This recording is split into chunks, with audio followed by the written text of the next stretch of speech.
Il y a un moment que beaucoup de gens connaissent. Tu te lèves le matin, épuisé, alors que tu as dormi 8 heures. Tu manges sainement, tu fais attention, et pourtant ton corps fait ce qu'il veut. Tu essayes une méthode qui a transformé la vie de ta meilleure amie, et sur toi, rien, zéro. Tu te demandes ce qui ne va pas chez toi. Et si le problème, ce n'était pas toi? Et si le problème, c'était simplement qu'on t'a donné des conseils conçus pour quelqu'un d'autre? En 2008, une équipe de chercheurs indiens a publié une étude dans Nature, l'une des revues scientifiques les plus sérieuses. Leur conclusion: les êtres humains ont des profils biologiques distincts, mesurables dans leur ADN. Et ces profils correspondent exactement aux trois constitutions que l'Ayurveda décrit depuis 5000 ans. 5000 ans! Avant les séquenceurs génétiques, avant les labos, avant Internet et ses cuisses à rallonge, ils appelaient ça les doshas. Et non, ce n'est pas du New Age, c'est de la biologie humaine avec 5 millénaires d'avance. Bienvenue dans les Marmites Nomades. Aujourd'hui, je vous embarque dans un de mes univers préférés, l'Ayurveda. Et plus précisément, j'ai envie de vous parler des doshas. Pas la version condensée en 10 questions sur un site bien-être, la vraie version, celle qui vous donne des outils concrets pour comprendre ce qui se passe dans votre corps et dans votre tête au quotidien. Alors, commençons par là où tout le monde commence, le test. Vous avez probablement déjà fait un bilan dosha en ligne. On vous pose des questions sur votre morphologie, votre peau, votre sommeil, votre humeur et à la fin, un roulement de tambour, on vous annonce vous êtes Vata ou Pitta ou Kapha. Parfois, vous êtes un mélange des trois et donc du coup, c'est rare, c'est exceptionnel, ou alors vous avez deux doshas qui sont à part égale. Et bien sûr, vous vous êtes reconnu. Forcément, ces tests sont écrits pour que tout le monde se reconnaisse dans tout. C'est un peu l'horoscope du bien-être. Mais voilà ce que ces tests ne vous disent pas. Il y a une différence fondamentale entre qui vous êtes constitutionnellement, ce avec quoi vous êtes né, votre câblage de base, et ce que vous vivez en ce moment. Ces deux choses ont des noms en Ayurveda. Et les confondre, c'est exactement pour ça que vous lisez des conseils Ayurveda depuis des années sans que ça change vraiment quelque chose. On va y revenir dans quelques minutes, mais avant, pour comprendre les doshas, il faut comprendre d'où ils viennent.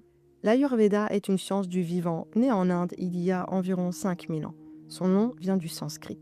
Ayur, la vie, Veda, la connaissance. Littéralement, la connaissance de la vie. Ce n'est pas une médecine des maladies, c'est une médecine de l'équilibre. Son objectif premier n'est pas de guérir, c'est d'empêcher le déséquilibre de s'installer.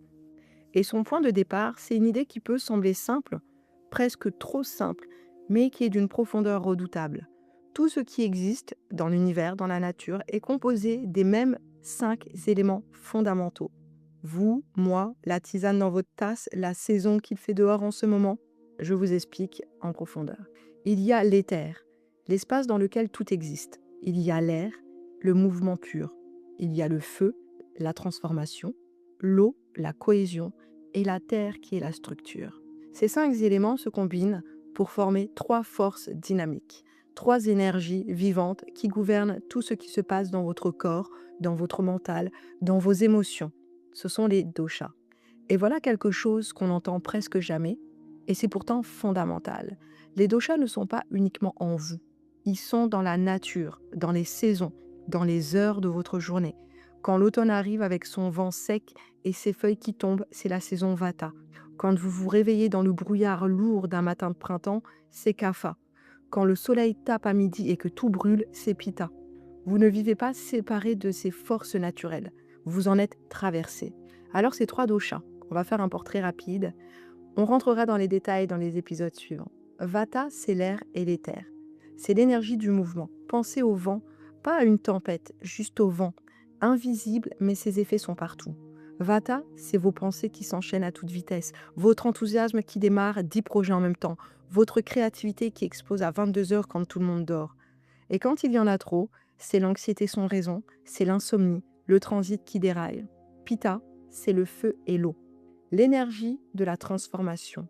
Imaginez le feu bien réglé d'une cuisinière, parfait pour transformer des ingrédients crus en quelque chose de nourrissant. Pitta, c'est votre capacité à prendre des décisions claires, à digérer. Pas seulement la nourriture, mais les expériences, les émotions, les conflits. Et quand il y en a trop, c'est l'irritabilité, les reflux, le perfectionnisme qui épuise. Kapha, c'est l'eau et la terre.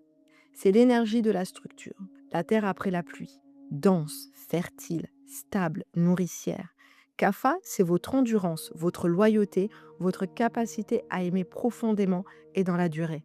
Et quand il y en a trop, c'est la lourdeur, la résistance au changement, la difficulté à démarrer. Une précision importante avant d'aller plus loin. Vous n'êtes pas un seul dosha, ni deux, ni par exception trois. Nous sommes tous une combinaison des trois, avec généralement un ou deux qui dominent. Et cette combinaison unique, elle a un nom en Ayurveda. C'est votre Prakriti. Et c'est là que les choses deviennent vraiment intéressantes. Prakriti, ce mot sanskrit désigne votre constitution de naissance, la combinaison de dosha avec laquelle vous êtes arrivé au monde, déterminée par votre génétique, par l'état de santé de vos parents au moment de votre conception, par les saisons traversées pendant la grossesse. Votre prakriti est votre terrain de base. Elle ne change jamais, c'est votre empreinte biologique. Et c'est ce que le test en ligne vous a donné. Votre prakriti, votre constitution de base. Mais voilà le problème.